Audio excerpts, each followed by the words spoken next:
Welcome back to Movie Recaps. Today I will show you an action, thriller film from 2008, titled Terra Nova. Spoilers ahead. Watch out and take care. On the cold hills of a deserted island, Dylan is trying to find a safe spot to camp. He walks for miles until he slips and falls into a freezing river, but after floating away for a while, he manages to climb out and continue his journey. When he gets too tired to keep going, he stops to rest against a big rock, grabs a flower to eat, and begins thinking back to how all this started. Dylan is in jail for life for the assassination of 6 men, when one afternoon, he's taken to see the prison governor, who asks him what he dreams of. He isn't the only person going through this. Various of his fellow prisoners are also being called to the governor's office and are asked the same question.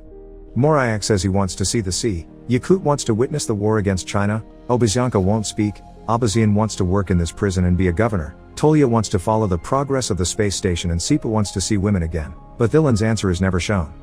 The governor tells them they've been selected to be transferred to a penal colony, and shortly afterward, all prisoners are boarded into a ship. Just like in the actual prison, the prisoners are divided into groups and put into cells, although Abazian acts like he is the boss and even kills a man to take his bed. When the hatch is finally closed and the boat takes off, the prisoners start panicking, thinking this has all been a trick to let them die at sea. As the men begin getting violent, Dylan remembers a conversation he had with Sipa back in prison.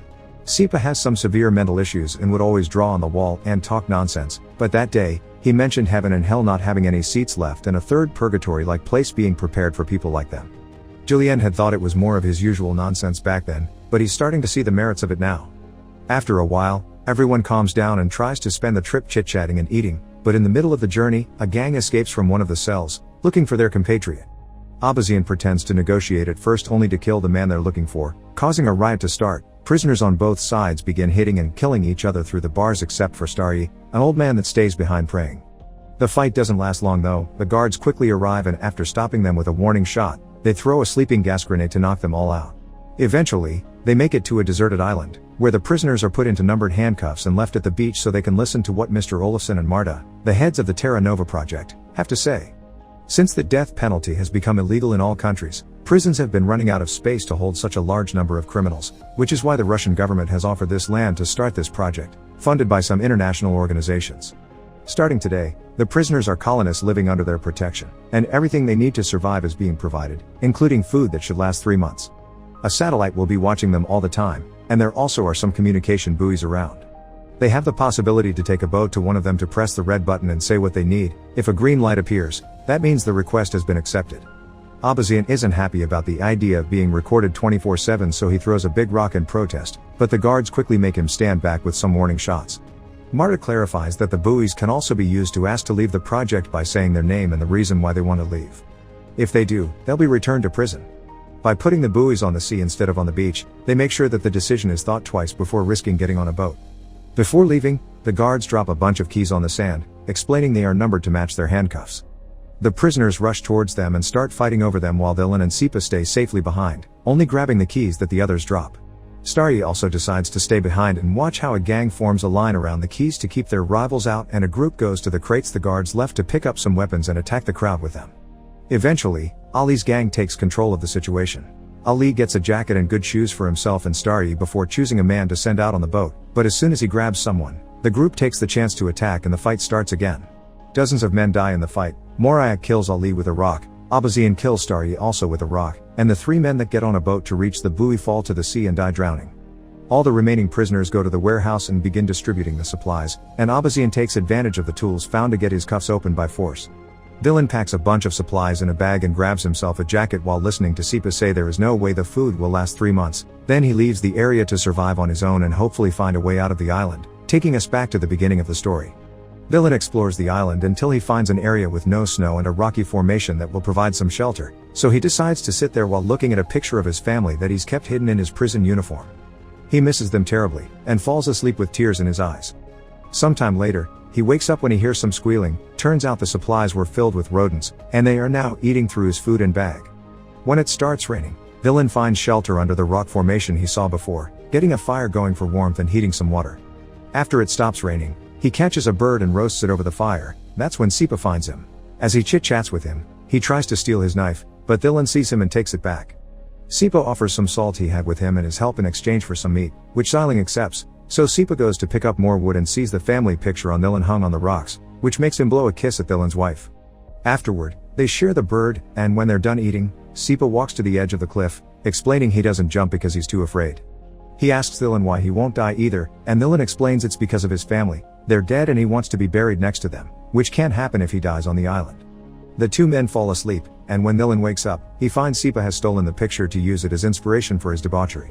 Furious, Dylan beats him up and pushes him off the cliff, but Sipa doesn't die because he doesn't fall into the ocean. He drops on a hill right underneath.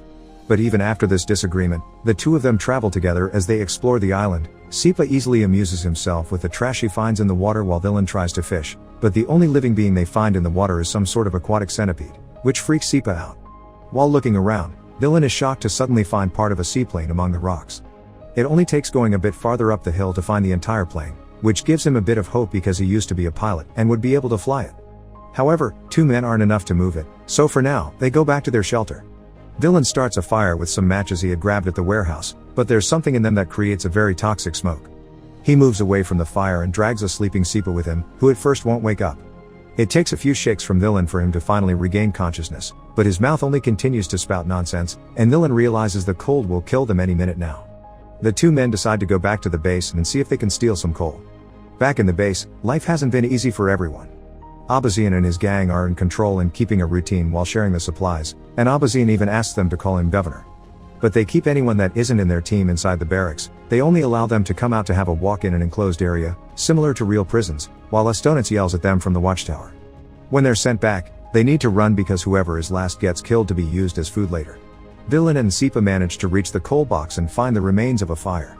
After walking for so long, they're almost freezing, so they can't help laying down next to the fire and falling asleep. But Sipa wakes up quickly when he hears some noises. The gang is coming over with their latest prisoner for roasting. He runs to hide behind a rock, but Dylan is still out there, so he comes back out to rescue him, but he isn't fast enough and Abazian's men find them and capture them. The two of them are taken back to base, where Abazian tries to decide what their punishment will be for having run away with supplies when they arrived. Yakut tries to remind them that they were on their side during the ship fight, causing Estonitz to insult him for trying to meddle. Yakut replies by hitting him, and this causes the whole gang to team up to hit him in return, earning Yakut a place in the barracks with Dylan and Sipa. They walk around for a while and when Estonitz announces it's time to return, Dylan stays behind, but Sipa comes back from him and drags him inside with him. They can only watch as the last standing man is captured and tied to a pole, begging for some water as his last wish, so Sipa takes pity on him and brings a cup to his lips before he is killed. Later, before going to sleep, the group discusses the possibility of rebelling. They're unsure because it may be dangerous, but Shram convinces them it's worth trying. The next morning, Tolya shows Abaziankat that he's installed a secret trap in his workshop to catch any potential thieves. After the group takes his daily walk, Estonitz tries to get them back inside to get the usual game going, but only two men run. The rest stand back and come together while Yakut throws a rock at Estonitz to shut him up. Dylan walks up to Abazian and offers him a deal. If he lets them go to the buoy and ask for food, he'll tell him the location of the plane he found. Abazian accepts and opens the gate to let them out. While Tolya and Dylan go with two other men on the boat, Abazian asks his men if they know anything about Dylan, and that's how he learns he was a pilot, that his family died in a plane crash, and he went to jail for killing flight dispatchers at the airport with a rifle. This crime was classified as murder in a state of severe emotional agitation, which Abazian thinks means Dylan has a guilty conscience. As soon as the boat is far enough, he orders the group to go back to the barracks, canceling his deal. Yakut tries to confront them, but he's immediately killed, so Abazian grabs one more man before declaring the game is on again. The group can only run back to the barracks since a fight would be a very bad idea because Abazian's men are armed. Meanwhile at sea, one of the men falls off the boat, but they catch him just in time and drag him back up. Tolya reaches the buoy and asks for help, but it's broken, and not even his tools will help. They go back to the shore and Dylan tells Abazian that food is on its way, but Abazian doesn't believe him because there wasn't a green light of confirmation. Tolya reminds him of the existence of the plane, but Abazian doesn't believe that's true either, but it inspires Obazianka to move around with his arms open like one. Abazian finds this distracting and grabs him by the neck, so Tolya uses the chance to come at him from behind and kill him. Two other members of his group, Amurbek and Ertsanov, kill the rest of their gang and watch Estonitz run away before they can catch him as well. They ask Dylan what to do next, and he asks them to free the men from the barracks because he swears food is coming and they just didn't see the light because it was broken. The men are skeptical about this and remind him now they have plenty of bodies to feed on later, but Tolya thinks they should be buried. Dylan reminds him about the plane as well, so Amurbek and Ertsanov finally accept. They free the prisoners and tell them they'll be waiting a few days for the food to arrive, but they won't be using each other as food anymore, so everyone needs to stay calm and cooperate. They'll also send a group to rescue the plane, which they'll put in a hangar they'll build and slowly repair it to escape later. Suddenly, SIPA interrupts their plans, claiming there's no satellite, while writing an SOS message using sand and 3 bodies.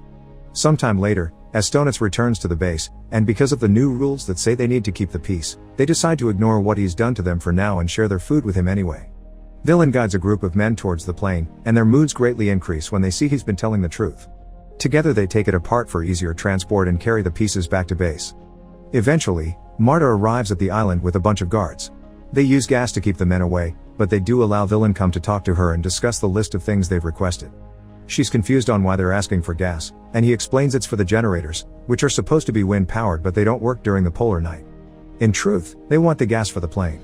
Villain takes the chance to ask why they didn't answer SIPA's SOS message, and Marta explains their satellite is of the infrared kind. They see heat, so they can locate people in stoves but not words. She also wants to know what people were doing so far away from the base some days ago, and he tells her they were fishing. They don't believe him because there's no fish in the area, so he lies again and tells them they've been eating those centipede-like creatures, which she finds very shocking. They also want to know how many of the original 206 colonists are left, which Villain finds suspicious because they should be able to tell with their satellite. He tells them 87 are left, and many are sick, but nobody wants to abandon the project and return to jail. Before Villain leaves, Marta tells him he has the right to one personal request, so he gives her a few sheets of paper asking her to provide the group well. Once the guards have left the new supplies, Villain and his men try the gas in the plane hidden in the hangar and happily confirm it does work. Afterward, they watch a new group of American prisoners arrive as the guards and Marta leave the island. These prisoners have a leader too, a very large man that Villain tries to shake hands with. The man doesn't take it, in fact, he hits Villain, which triggers a fight between both sides. The encounter is brutal and nobody hesitates to go for the kill, so SIPA drags Villain with him to hide him in the workshop. One of the Americans tries to follow them, but he falls on Tolya's trap and instantly dies. Ertsanov goes up against the American leader and gets overpowered, but before he can get killed, Amorbek cuts in and kills the big man instead as the buildings around them catch on fire. All this is being watched by the heads of the project. When they realize the situation is finally out of control and that over 40% of the colony has been killed, Marta calls the central office and is told to proceed with Code Naked Island, which sends a bunch of guards to the island that shoots all the reminder prisoners while Marta burns Villain's letters. Luckily, a few men are still alive thanks to having hidden in the mountains or the hangar: Villain, SIPA, Ertsanov, and Tolya. Together they push the plane out, but when they're about to board it, SIPA tells them goodbye and runs to the hill so he can jump into the ocean, not afraid anymore. The remaining trio gets in the plane and Villain manages to make it take off safely, although the guards shoot at them on the way. His 2 companions die, but Villain isn't hit by the bullets, so he flies away into his freedom. Make sure to subscribe and turn on notifications so you can watch more videos like this. Thanks for watching.